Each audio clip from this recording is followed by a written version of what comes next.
Hello and welcome to Historical Humans Reads, where we take primary sources and bring them to your screen. I'm Colum Coleman, and today we are reading from Ibn Fadlan and the Land of Darkness. It is the account of the titular Ibn Fadlan, an envoy from Baghdad who, in the year 922 CE, encountered Viking traders while on a mission to the upper reaches of the Volga River. His recounting of the cultures, customs, and practices that he encountered have been praised for its meticulous and remarkably objective descriptions.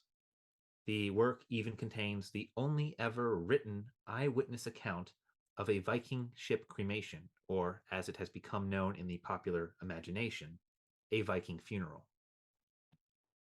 Today we will be reading Chapter 8, Ibn Rusta and the Khazars from Ibn Fadlan and the Land of Darkness. With that, let's begin. Ibn Rusta was a native of Isfahan and made pilgrimage to Mecca in 903. He wrote a 7-volume encyclopedia of historical and geographical knowledge, completed in 913, of which only 1 volume survives. Ibn Rusta seems to have had access to a more complete version of Ibn Khaldun than any that we have, and it is possible that the material here comes from that, or perhaps from the lost work of Jalhan. The information Ibn Rushd gives on the Khazars and other peoples north of the Caucasus is thought to have come from an anonymous source, probably composed circa 860. Between the Pechenegs and the Khazars is a journey of 10 days through the steppe lands and forests. There is no main road or beaten track between them and the Khazars.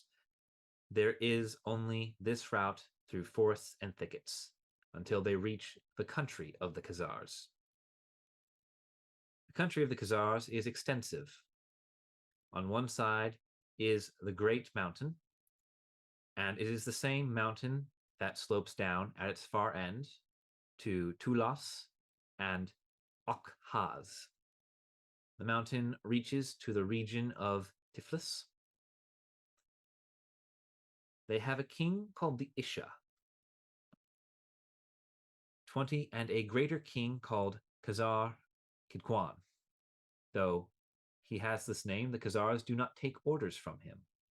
The Isha has the power to command and control the army, and answers to no higher authority. The supreme authority, the Khazar Khan, is Jewish, and so is the Isha and those commanding officers and important men who support him. The rest of them follow a religion like the religion of the Turks. Their city is Sarigshin, and nearby is another called Kanbalik. The inhabitants dwell in these 2 cities during the winter, but in the spring go out to the steppe and stay there until the onset of winter. There are Muslims in these 2 cities. They have mosques, imams, muezzins, and Quran schools. Their king, the Isha, imposes a levy of cavalry on the people of power and wealth, in accordance with their wealth and means. They raid the Pechenegs every year. The Isha leads the expedition himself, going with his men on raids. They present a handsome spectacle. When they go out in any direction, they go out fully armed with banners, lances, and strong coats of mail. He rides with 10,000 horsemen, some regular troops, others levied on the wealthy. When he goes in any direction, a sort of disc, like a drum, is carried in front of him. A horseman bears it before him, and he follows, leading the army, who can see the light reflected from the disc. When they take booty, it is gathered in his camp, and the Isha takes what he likes for himself, leaving the rest to be divided among the troops. This has been an excerpt from Ibn Fadlan and the Land of Darkness on Historical Humans Reads.